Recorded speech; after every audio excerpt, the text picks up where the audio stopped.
진정한 지혜란 결국 인생이 암울하고 가혹할 수밖에 없음을 깨닫는 것이 아니라 그 깨달음에 대한 반응에서 찾을 수 있다. 인생의 부조리가 내게 어떠한 고통을 가져다 줄지 몰라도 어쨌거나 살아가겠다고 선언하는 것이다. 이 안에서 인간 정신의 정수와 인간만의 고유한 특징이 나타난다. 절망 상태에서도 포기하기를 거부한다. 절망 어디에선가 작은 희망을 찾아낸다. 불가능한 것을 희망하는 것보다 더 어리석은 건 어떤 종류의 희망도 없이 계속해서 살아가는 것이다. 나는 이 희망 없음에 희망이 있다고 믿는다.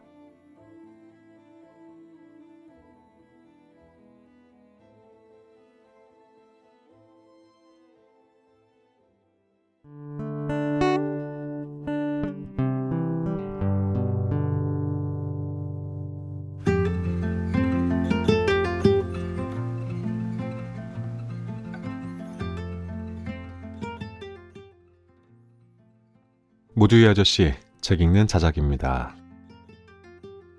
오늘 소개할 책의 제목은 다만 죽음을 곁에 두고 씁니다 인데요. 30대 중반 젊은 소설가 주인공이 뇌종양 진단을 받는 장면에서부터 이야기는 시작됩니다. 이후 죽음이 항상 곁에 있다는 인식을 바탕으로 이런저런 주제에 대한 이야기를 독백하는 문체로 구성하고 있는데요. 남은 인생의 마지막 기록으로 삶과 죽음에 대한 단편적인 사색, 그러니까 에세이 형식의 소설이라고 보시면 되겠습니다. 누구나 한 번쯤은 짚고 넘어가야 하는 다양한 이야기들을 하나씩 꺼내놓습니다. 굳이 철학이라는 어려운 말을 쓰지 않고도 내가 만약 그라면 죽기 전에 이러한 생각들을 하지 않았을까 하는 주제들에 대해서 질문을 끝없이 던지고 스스로에게 끝없이 대답을 해나가고 있습니다. 문장이 처음 읽었을 때에는 좀 저한테 어려웠어요. 그런데 이러한 책들 있죠. 아, 어렵다. 이건 그냥 넘어가야겠다. 이런 거 말고요. 뭔가 희미한데 그 희미한 가운데에서도 문장에서 반짝거림 같은 게 자꾸 느껴지는 거예요. 원래 진짜인 것인지 모르는데 내가 안경을 쓰지 않아서 잘 못 알아보는 그런 느낌을 여러 번 하게 하더라고요. 그런데 제독을 하면서 아, 이건 진짜구나, 진짜 보석이구나 하는 것들이 많이 찾아지더라고요. 때로는 삶과 죽음에 대해서 아주 시니컬한 느낌이었는데 전체적으로는 인생에 대한 경이로움과 삶에 대한 애정이 아주 깊이 느껴집니다. 가슴속에 오래 담겨질 수 있는 문장들의 향연이 펼쳐질 겁니다. 혹시 한번 듣는 것으로 이해가 잘 안 되셨다면 제가 올려드리는 텍스트를 함께 보시면서 들으면 훨씬 도움이 되실 겁니다. 언제일지는 모르지만 우리 또한 죽음을 앞둔 존재 아니겠습니까? 주인공이 마지막까지 분투하는 그의 다양한 철학 주제는 책을 읽고 있는, 그래서 그의 여정과 함께하고 있는 내 인생의 삶까지 자연스럽게 돌아보게 되었던 아주 좋은 계기였습니다. 가슴을 뭉근하게 만들었던 섬세한 문장이 담긴 이 책을 나무님들께 소개할 수 있어서 무척 기쁩니다. 오늘도 끝까지 함께해 주십시오.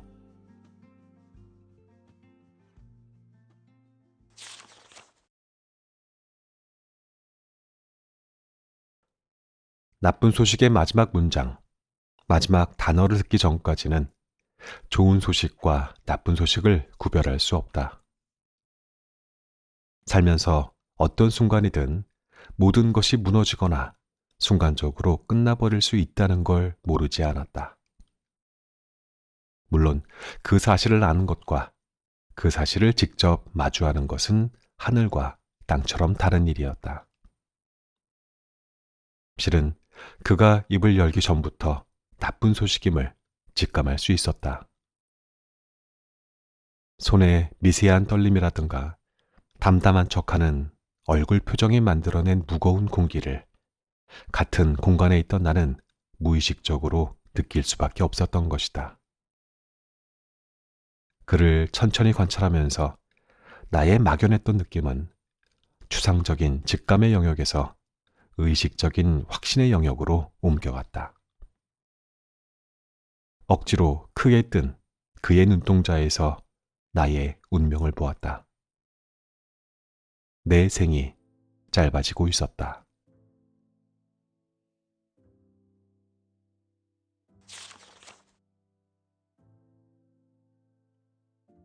4. 내 생애 최초로 내가 앞으로 어떻게 죽게 될지 더 이상 궁금하지 않다. 이제 알기 때문이다. 또한 내 생애 최초로 죽음에 대한 생각과 일종의 평화를 이루게 되었다. 죽는 것이 평화롭게 느껴진다는 의미가 아니라 언제 어떻게 죽게 될지를 안다는 사실과 평화를 이루었다는 것이다. 마치 전혀 기대하지 않은 예상치 못한 순간에 누군가 내 얼굴을 한 대 세게 쳐주겠다고 말한 것과 비슷하다 할 수 있겠다. 평생 동안 누가 언제 어떻게 나를 때릴지 몰라서 안절부절하고 있었는데 마침내 한 방 먹은 것이다. 더럽게 아프지만 적어도 이제는 언제 어떻게 얼마나 세게 맞을지 걱정하지 않아도 된다. 물론 나의 기대보다는 훨씬 이르긴 하다. 내 희망에서 많이 벗어나 있다. 하지만 이른 죽음과 그렇지 않은 죽음이 얼마나 큰 차이가 있는지 지금의 나로서는 알 수 없다. 그리고 앞으로 나에게 이제는 죽을 준비가 되어 있다고 말할 수 있는 시간이 과연 올까? 그에 대해서도 알 수가 없다. 적어도 지금 아는 수준보다 더 잘 알진 못한다. 물론 나에게 이런 일이 일어나지 않았다면 어땠을까 생각한다. 나의 기대 수명이 앞으로 2, 3년이 아니라 50년이었다면 나는 아마도 죽을 준비가 된 피곤하고 지친 노인이 되어 있거나 죽을 준비가 되지 않은 피곤하고 지친 노인이 되어 있을 것이다. 두 가지 모두 매 한 가지로 불행하고 슬프다. 누군가 죽을 준비가 되어 있다면 아마도 인생이 이미 그 사람을 죽였다 할 수 있기 때문이리라. 만약 죽음에 준비되어 있지 않다면 미처 준비하기 전에 죽음이 당신을 죽일 것이다. 그렇지 않더라도 결국 죽음을 맞을 준비를 하게 될 것이다. 이 첫 번째와 두 번째가 얼마나 다를까? 어떠한 시점에서든 사람은 살아있을 때 생명을 잃거나 죽음에 의해 생명을 잃는다. 어느 누구도 이 두 가지에 준비되어 있지 않고 준비되어 있다고 해도 행복하지 않을 것이다. 나는 어떠한 사람이 어느 정도 살아낸 후에는 얼마나 오래 사는지가 그렇게까지 중요하지 않다고 주장하려 한다. 내 인생이 빨리 끝났는지 아닌지는 길고 풍요로운 삶이 무엇으로 구성되는가라는 나의 관점에 따라 달라지지 않을까 싶다. 사람의 수명 또한 이 세상의 모든 것처럼 무엇을 기준으로 삼느냐에 따라 상대적일 수 있다. 만약 1초를 기준으로 삼는다면 나는 이미 별들만큼이나 오래 산 셈이다. 그러나 기준을 별로 삼는다면 내가 앞으로 1000년을 더 산다 한들 나의 인생은 이 우주를 지나가는 찰나에 비치거나 보일 듯 말 듯한 점일 뿐이다. 어떤 사람이 얼마나 오래 살든 그 삶이 얼마나 길고 짧은지는 객관적인 기준이 아니라 자신이 기대했던 바에 따라서 달라질 것이다. 따라서 한 사람의 수명은 삶의 경험을 잴 수 있는 기능적인 혹은 객관적인 기준이 될 수 없다. 더 오래 살았다고 해서 더 풍요롭고 심오한 인생을 살았다고 할 수도 없다. 환희와 영광으로 채워진 15년과 고난과 환멸로 가득한 100년 중에 하나를 선택해야 한다면 100년보다는 15년이 확실히 나은 선택이 되지 않을까 싶다. 진실로 말하건대 기대보다 일찍 사라지는 생이나 기대만큼 오래 살지만 고되고 처참한 생은 똑같이 슬프다.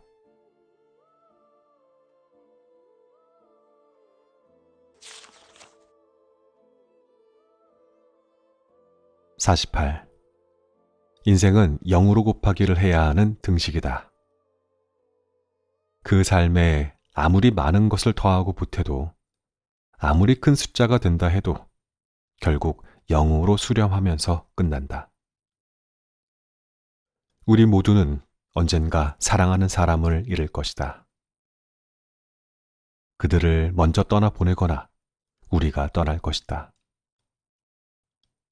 확신과 주도권을 위해 최선을 다해 싸우겠지만 우주는 언제나 무관심과 혼란만을 던져줄 것이다. 이 세상을 더 나은 곳으로 만들기 위해 수만 가지 일을 하다가 더 나쁘게 망쳐버리기도 할 것이다. 언제나 옳다고 생각하는 일들을 다 하고서도 여전히 두렵고 혼란스럽고 잘못되었고 행복하지 않다고 느낄 것이다. 그 어떤 장소에서도 사람에게서도 물건이나 사상이나 삶의 방식에서도 궁극적인 위안을 얻지 못할 것이다. 늘 미치기 직전의 상태로 존재할 것이다. 권태와 불안이라는 원통 기계 안에서 팔다리를 우스꽝스럽게 펄럭이고 있을 것이다. 우리가 이제까지 한 모든 노력은 우리가 사라지면서 용해되어 버릴 것이다. 어딘가 외딴 곳, 먼 미래에 우리의 흔적이 남아있게 된다 해도 이 우주는 마지막 만찬이라며 흔적까지 모두 삼켜버릴 것이다. 그런데도 우리는 괜찮을까? 이 모든 것에도 불구하고 더 나쁠 수도 있는데도 불구하고 우리는 여전히 괜찮을까? 물론 우리에게는 다른 선택권이 없다. 아마도 나의 관점이 지나치게 비관적이고 염세적이라고 말하는 사람도 있을 것이다. 나는 이제까지 살면서 확실히 비관주의 쪽으로 더 치우쳐져 있긴 했다. 하지만 이 문제들이 마치 사실이 아닌 양 지내는 편이 더 비관적이지 않을까? 나의 진짜 생각, 진짜 감정, 이 삶이 품고 있는 사실에 무지한 척하거나 현실을 현실이 아닌 척하고 고개를 돌려버리는 건 우리가 존재의 진실을 다룰 능력이 없다는 걸 뜻하지 않을까? 너무나 나약해서 다른 방향을 보아야 한다는 뜻일 것이다. 내게는 그것이 훨씬 더 비참하게 느껴진다. 진정한 절망이다.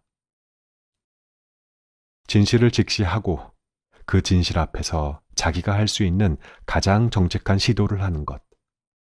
적어도 자신이 진실이라 생각하는 것 앞에서 자신의 신념대로 행동하는 것. 그러한 사람이 자신이 진정 어떤 사람이고 인생이 무엇인지를 인식하며 살아갈 수 있는 사람이 아닐까 한다. 나는 인간으로 사는 것은 근본적으로 고통스러운 일이라고 느낀다. 이런 나의 느낌을 발설한다고 해서 나는 지금보다 더 절망할까? 아니면 그렇지 않을까? 인생을 살아가는 것이 고통임을 인정하면서, 즉, 입으로 소리내어 말하고, 그럼에도 계속해서 살아가면서 나는 실제로는 희망을 전시하고 있다. 이 사실을 알고 있지만 그래도 괜찮다고 말하는 것이 내가 생각하는 진정한 낙관주의이다. 그와 반대로 내가 계속해서 고통을 느끼면서도 그렇지 않다고 우긴다면 어떨까? 내가 처한 조건에서 살아남지 못한 척 행동하면서 내가 현실이라 느끼고 알고 있는 것을 있는 힘껏 부정하면서 오히려 희망 없음을 전시하고 있는 것이 아닌가. 나의 지성과 나의 진실을 부정하는 것이다. 나 자신과 나의 현실을 직면하는 대신 몸을 돌려 다른 쪽으로 달려가는 것이다. 부자연스럽고 가망 없는 무지 쪽으로 향하는 것이다. 자아와 자아가 태어나 살고 있는 전쟁 같은 현실을 대면하지 않는 건 낙관주의가 아니라 희망 없습니다. 이를 대면하고 그 앞에서 가능한 한 최선을 다해 정직해지는 것, 이것이 진정한 낙관주의의 모습이다. 진정한 지혜란 결국 인생이 암울하고 가혹할 수밖에 없음을 깨닫는 것이 아니라 그 깨달음에 대한 반응에서 찾을 수 있다. 인생의 부조리가 내게 어떠한 고통을 가져다 줄지 몰라도 어쨌거나 살아가겠다고 선언하는 것이다. 이 안에서 인간 정신의 정수와 인간만의 고유한 특징이 나타난다. 절망 상태에서도 포기하기를 거부한다. 절망 어디에선가 작은 희망을 찾아낸다. 불가능한 것을 희망하는 것보다 더 어리석은 건 어떤 종류의 희망도 없이 계속해서 살아가는 것이다. 나는 이 희망 없음에 희망이 있다고 믿는다.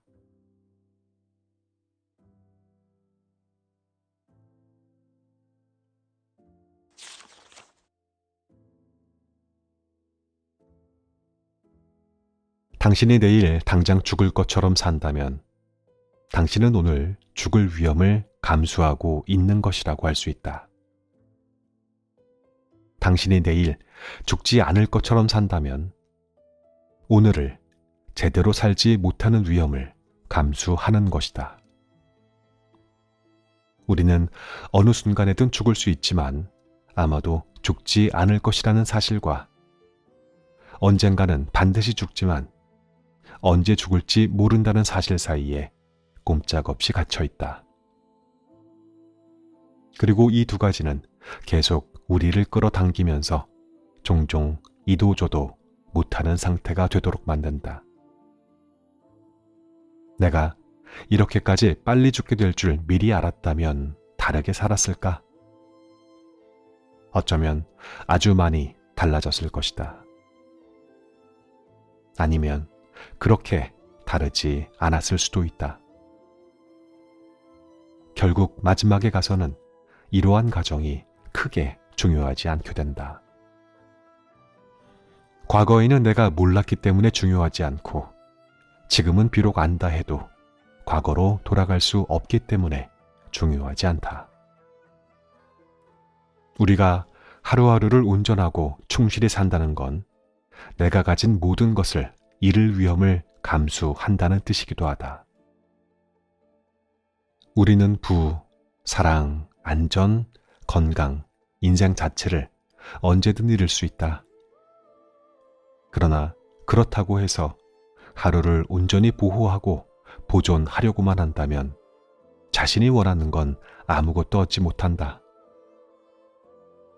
부, 사랑, 흥분, 경의, 그리고 인생 자체를 얻지 못할 것이다.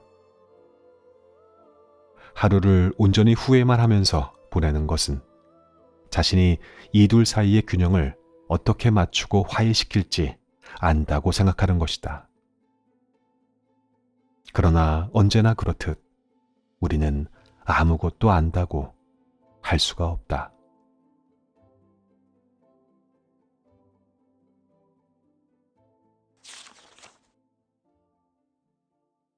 65. 죽는다는 건 그렇게까지 무서운 일도 몹쓸 일도 아니다. 살아있을 때 죽음을 의식적으로 생각해보면 그러하다. 우리의 몸과 머리는 단지 우주로부터 임대한 대여품이다. 의식적이고 물리적 존재가 갖는 휴가 기간이라 볼 수 있으며 언젠가 반드시 반환해야 한다. 휴가 기간에 우리가 가장 선망하거나 사랑하는 장소에 가는 것처럼 우리는 이 여행에도 끝이 있음을 알지만 휴가를 망치지 않기 위해서 최선을 다한다. 궁극적으로 휴가가 영원히 계속되면 휴가가 아니기 때문이다. 우리가 겪어야 하는 역경에도 불구하고 우리는 인생이라는 휴가를 써야 하는 기회를 받았다. 자연히 그 자체를 인식하는 경험이라고도 할 수 있다. 역설적으로 이것을 경험할 능력을 잃게 된다는 두려움이 이 경험을 망치기도 한다. 내가 인생에 대해 냉소하고 인생을 즐기지 못했던 이유는 대체로 이 죽음에 대한 의식 때문이 아니었을까 하고 생각한다. 나는 줄곧 이 모든 생의 이면에는 죽음이 있고 우리 모두 무로 돌아가기 때문에 생에서 발버둥 치는 건 의미가 없고 그저 모든 순간이 무를 향해 가면서 장애물을 넘고만 있다고 생각했다. 그러던 어느 날 나에게 무의 순간, 여행의 마지막 날이 다가왔다. 여행에 끝이 있다는 생각 때문에 여행 중에는 여행을 제대로 즐기지 못했다. 이 얼마나 어리석은가. 나는 내가 할 수 있는 가장 역설적인 방식으로 살아있을 때 살아있을 수 없다고 슬퍼하며 보낸 것이다.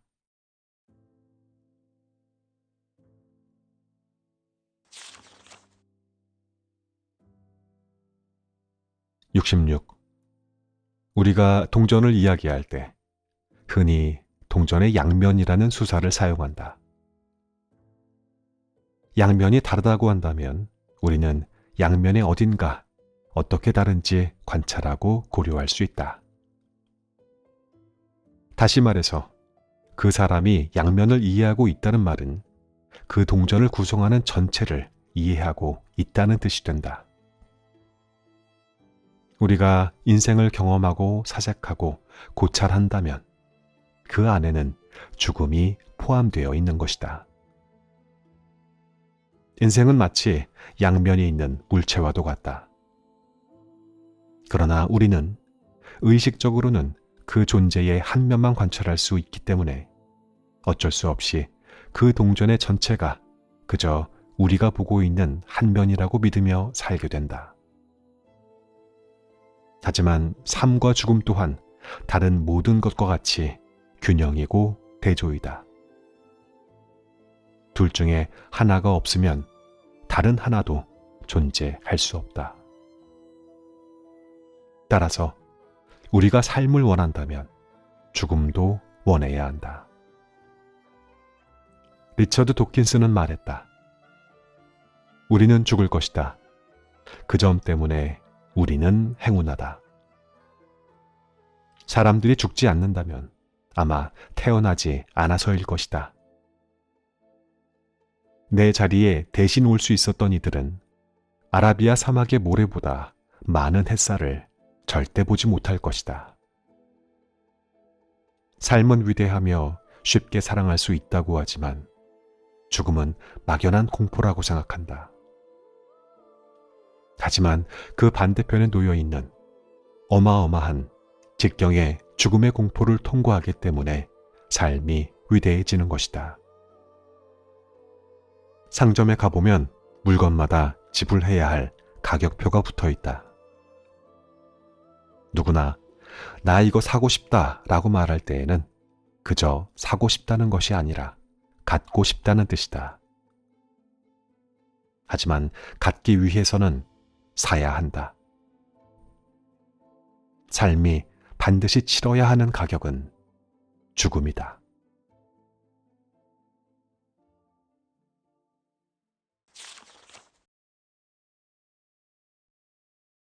68. 생각해보면 우리가 진정 행복했던 순간은 행복이라는 단어나 개념 자체가 내 머릿속에 끼어들 틈도 없던 시간 속에 있었다. 살짝 지나가는 느낌이나 감각이었으며 나는 지금 행복해처럼 지각할 수 있는 상태는 아니었다. 나는 행복한가 라고 물으면 그 질문은 곧 대답 그 자체가 된다.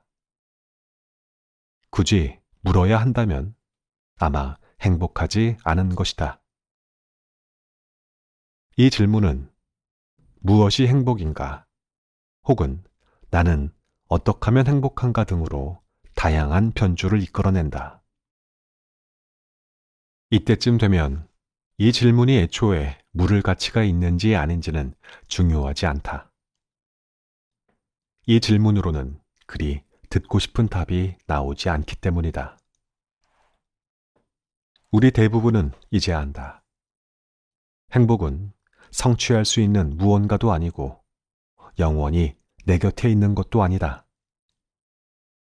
물론 더 나은 조건이나 더 나쁜 조건의 인생은 있을 테지만 어느 정도의 세월을 산 사람에게 행복이란 수백만 가지의 감정 상태처럼 가끔씩 경험하는 상태일 뿐이다. 나를 행복하게 해줄 일들을 반드시 하거나 그것이 무엇인지 알아야 할 필요 또한 없다. 행복에 대해서 아무것도 모르는 갓난아기가 행복할 수 있을지 생각해보면 아기는 그냥 행복할 뿐이다. 이 글에서조차 나는 나 자신과 모순되는 이야기를 하고 있는지도 모른다. 행복은 고찰이나 사색이 전혀 필요하지 않다. 이 역설을 받아들이면서 이론적으로는 행복에 대한 생각에서 빠져나올 수 있다. 슬픔이나 추억이나 피로나 흥분이나 허기처럼 행복도 왔다가 간다. 행복을 찬양하고 행복에 매달린다고 해서 행복이 왔다 가는 것을 막지는 못한다. 태양을 찬미할 수는 있지만 그렇다고 해서 밤이 오는 것을 막을 수는 없다. 만약 내가 평생 해야 하는 일이 해가 지는 것을 막는 일이라면 내 인생은 실망이 끝없이 되풀이되는 끔찍한 인생일 것이다. 행복하기 위해 무언가를 하지 않을수록 행복과 관계된 것을 알기 위해 노력을 하지 않을수록 행복의 감각을 더 자주 갖게 된다. 물론 그렇다고 해서 항상 행복하진 않다. 하지만 행복할 때는 행복하다. 그리고 나는 그 사실에 대해 점점 더 행복해하고 있다.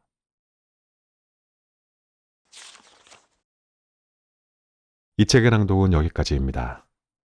오늘 배경으로 사용되었던 음악의 오리지널 버전을 꼭 여러분들께 한 번 더 들려드리고 싶었습니다. 음악가는 렌 포스트, 곡의 이름은 마이그레이션입니다. 한번 들어보시죠.